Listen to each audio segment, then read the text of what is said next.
Good afternoon. There have been a lot of conflicting reports and rumors today about the cuts issued by the Trump administration last night to programs that affect average Americans. I have spent last night and today speaking with leaders in Washington, local elected leaders, nonprofit organizations, and my agency heads to make sure that we are doing all we can to stand up for working families and the most vulnerable people in our state who are affected by these cuts.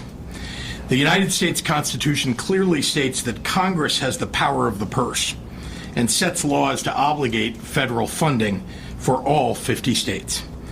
What Donald Trump tried to do in the last 24 hours is illegal. Let's be clear. This is a demonstration of cruelty against people who depend on us, working families who rely on federal assistance to pay their rent, people who need help paying their utility bills, parents who need critical programs like Head Start for quality, affordable childcare, and 3.5 million Illinoisans who get their health insurance through Medicaid. Despite what the White House press secretary said at the podium earlier, I believe it is my duty to report to you the truth of what actually happened today in Illinois. Donald Trump's administration is lying to you. The White House's attempt to walk back what they did today does not match what we saw on the ground. They assured us that Medicaid would not be affected. That was a lie. Our state agencies were unable to access the Medicaid system until an hour ago, preventing payments for services. And this has been reported from states across the nation. When we reached out to federal agencies, they informed us that they have been directed not to discuss any guidance with states.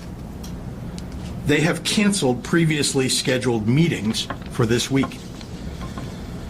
The White House assured us that Head Start would not be affected. That was a lie. Providers across the state experienced outages, and some were unable to make their payroll.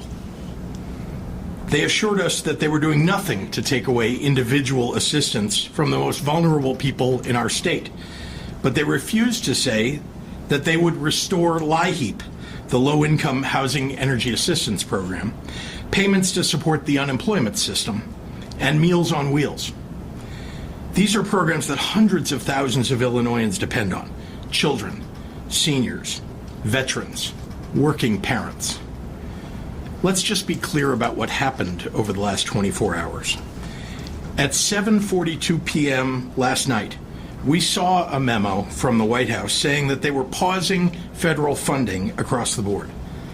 This morning, along with all 50 states across the country, we discovered that our ability to access critical federal funding had been cut off. And now the administration would like us to believe that these were just coincidental website outages. Donald Trump and his administration have not earned the benefit of the doubt. They are either lying to us or they are critically incompetent. This is what happens when you staff the federal government full of Project 2025 contributors that don't have any experience governing and don't think that the laws apply to them. The consequences of their actions are not hypothetical. They are not numbers on a spreadsheet.